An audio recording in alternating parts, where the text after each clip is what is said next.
But our children are pastors' kids. And if they want to know how children should behave, they want to look at the pastors as a pastor's kid. And if something goes wrong, then they are left wondering. And so they also believe that you are a mind reader. You should know what is going on in people's minds so that either you take care of yourself or you help them. You do not care about your privacy. And that's why they will come to your house anytime they want to. Realized with experience. Those ones who are so prone to being all over, they will say they give tithe and they give offering, but follow closely, they are the ones who don't give. Which of these unrealistic expectations that irritate you most? We can have two people. They bother you? Which are some of those that bother you? What are those expectations that bother them? The expectation that you should be a mind reader. A mind reader, and the fact that you should be there for them. Yes, Sarah? Do anything, but you should just behave like a storm. Unless you pick it and place it in the next location, it will just remain there and nothing. Anyone else? Yes? Yeah. Actually, attend all meetings and do everything. And don't complain. Because you are a super being that you've been doing, of course, to make sure that you take care of those your coping strategies. How have you made it up to this point? Yes?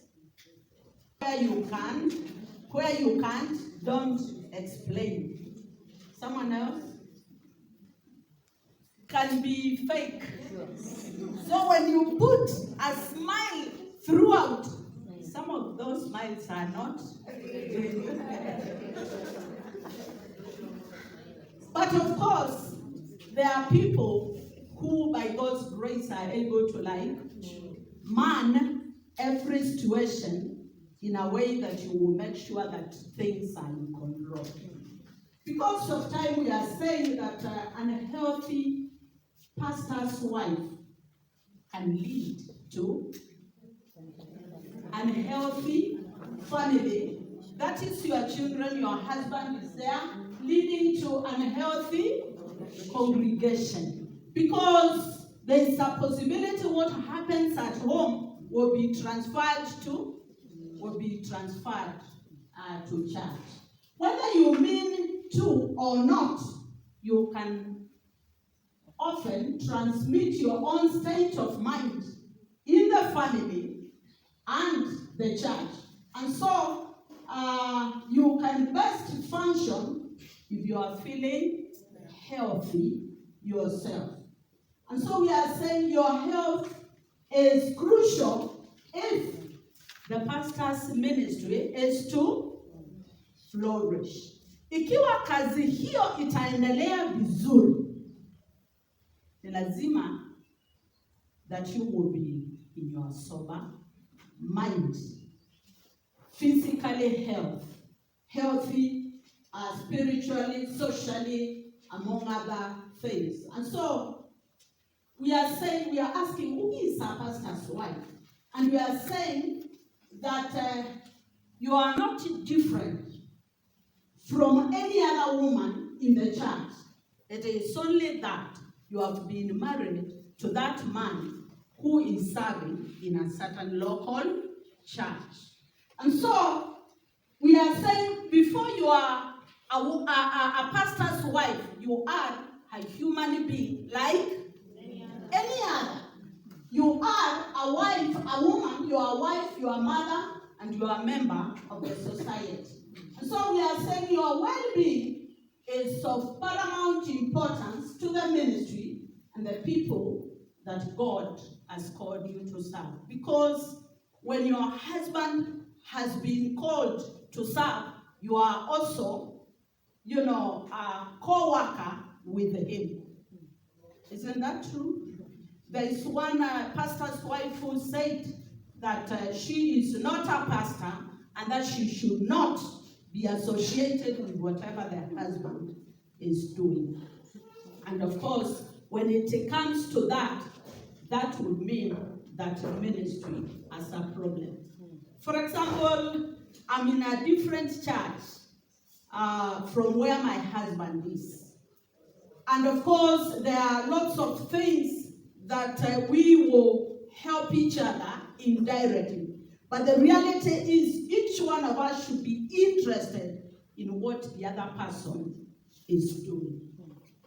And so when we talk about well-being, we are talking about fitness. We are talking about wholeness. We are talking about healthiness. And that means complete health, rather than only talking about physical health. And so it will include spiritual, social, mental, emotional, financial, environmental, and I'm not sure whether I've left any out. They are supposed to be about 8. And we are saying it is not only being free from illness when we talk about wellness or well-being. It is not only that you are not sick or you are not stressed, but we are saying, we talk about wholeness when we are saying that you also have a purpose in life. You are emotionally healthy, taking an active involvement in your work, whether in the house, whether out there in the secular world, or even in the church. And so it involves all aspects of your life beyond your physical health. And so it encompasses the mind, the body, and the soul. The next one. Pastors' wives have needs. And Pastor Purity talked about that so very well. And so I will just say something and just move. We are saying that bullet number 2, just like any other human being, a pastor's wife is made up of varied emotions, and they are listed there. And we are also saying that we get hurt, that we have needs, and we are saying, contrary to those other people, we are expected to be the example.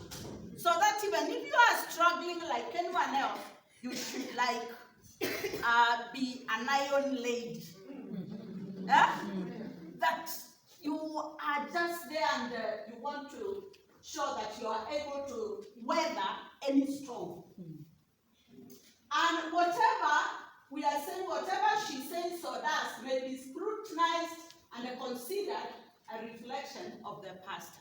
If you fail, the pastor has failed. If you succeed, the pastor has succeeded. We forget that like any other, you may go through stress, and that may lead to challenges in the ministry. We are saying that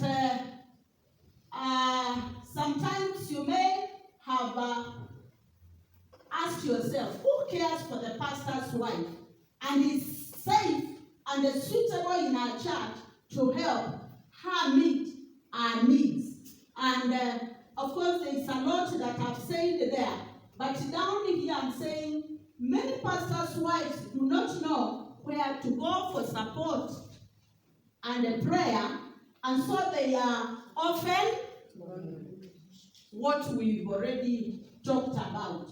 The next slide. We are called every day to fight a good fight, since the enemy devises plans to steal, kill, and destroy us, our families, our homes, our children's attention, and when faced with stress, burnout, depression, and self-pity. When you realize like things are not really happening well? What is it that you do? I want to give you 6 check-up nuggets that will help you.